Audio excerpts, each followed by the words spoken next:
Hello, വളരെ കുറഞ്ഞ ചേരുവകൾ കൊണ്ട് തയ്യാറാക്കാൻ പറ്റുന്ന ഒരു മാജിക് ചിക്കൻ്റെ റെസിപ്പിയുമായിട്ടാണ് കേട്ടോ ഞാനിന്ന് വന്നിരിക്കുന്നത്. ഇതെങ്ങനെയാണ് തയ്യാറാക്കുന്നതെന്ന് നോക്കിയാലോ. ഇതിന് വേണ്ടിയിട്ട് ഞാനിവിടെ ഏകദേശം 1.5 കിലോ ചിക്കൻ എടുത്തിട്ടുണ്ട്. 1.5 കിലോ ചിക്കന് 3/4 കിലോ ചെറിയ ഉള്ളി എടുത്തിട്ടുണ്ട്. ചെറിയ ഉള്ളി ഇതുപോലെ ചെറിയ കഷ്ണങ്ങളായിട്ട് മുറിച്ചതിന് ശേഷം ഞാൻ ചോപ്പറിൽ വെച്ചിട്ട് ഒന്ന് ക്രഷ് ചെയ്തെടുക്കുവാണേ.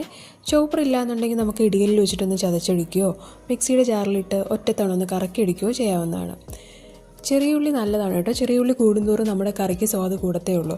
ഞാനിവിടെ 3/4 കിലോ ചെറിയ ഉള്ളി എടുത്തിട്ടുണ്ട്. അത് ചോപ്പറിൽ വെച്ചിട്ട് ക്രഷ് ചെയ്തെടുത്ത്. നമ്മുടെ ഒന്നാമത്തെ ഇൻഗ്രീഡിയൻറ്റ് ഇതാണ് കേട്ടോ, ചെറിയ ഉള്ളി. നമ്മൾ മാജിക് ചിക്കൻ തയ്യാറാക്കുന്നത് മൺചട്ടിയിലാണ്. മൺചട്ടിയിൽ ഞാൻ ഏകദേശം ഒരു 4 ടേബിൾ സ്പൂൺ വെളിച്ചെണ്ണ എടുത്തിട്ടുണ്ട്. കുറച്ച് കൂടുതൽ വെളിച്ചെണ്ണ വേണം കേട്ടോ ഇതിന്. എന്നിട്ട് വെളിച്ചെണ്ണ ചൂടായതിന് ശേഷം കറിവേപ്പില ഇട്ടിട്ടൊന്ന് പൊട്ടിച്ചെടുക്കുക. അതിനുശേഷം നമ്മൾ ക്രഷ് ചെയ്ത് വെച്ചിരിക്കുന്ന ചെറിയ ഉള്ളി അതിലോട്ട് ചേർത്ത് കൊടുത്ത് നന്നായിട്ടൊന്ന് ഇളക്കി യോജിപ്പിക്കുക. ചെറിയ ഉള്ളി കുറച്ച് നേരം നമ്മൾ ചെറിയ തീയിൽ കുക്ക് ചെയ്യണം കേട്ടോ. ഇടയ്ക്ക് ഒരു മൂടി വയ്ക്കുക. ഇടയ്ക്കിടയ്ക്ക് മൂടി മാറ്റി ഒന്ന് ഇളക്കി കൊടുക്കുക. അതായത് ഏകദേശം നല്ല പരുവമായിട്ടുണ്ട്. ഇതുപോലെ ഒരു ചെറിയ ബ്രൗണിഷ് കളറാവുന്നവരെ നമ്മൾ ചെറിയ ഉള്ളി ചെറിയ തീയിൽ വെച്ചിട്ടൊന്ന് കുക്ക് ചെയ്തെടുക്കുക. 2 ഇൻഗ്രീഡിയൻ്റ് ആയിട്ടുണ്ട്, വെളിച്ചെണ്ണയും ചെറിയ ഉള്ളിയും. ഇനി മൂന്നാമത്തെ ഇൻഗ്രീഡിയൻ്റ് നോക്കിയാലോ, ചതച്ച മുളക് അഥവാ ക്രഷ്ഡ് ചില്ലി. ഇത് ഏകദേശം ഒരു 4 മുതൽ 5 ടേബിൾ സ്പൂൺ ഞാൻ എടുത്തിട്ടുണ്ട്.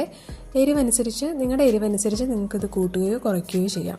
ഞാൻ 5 ടേബിൾ സ്പൂൺ ക്രഷ്ഡ് ചില്ലിയാണ് ഇതിലിട്ടേക്കുന്നത്.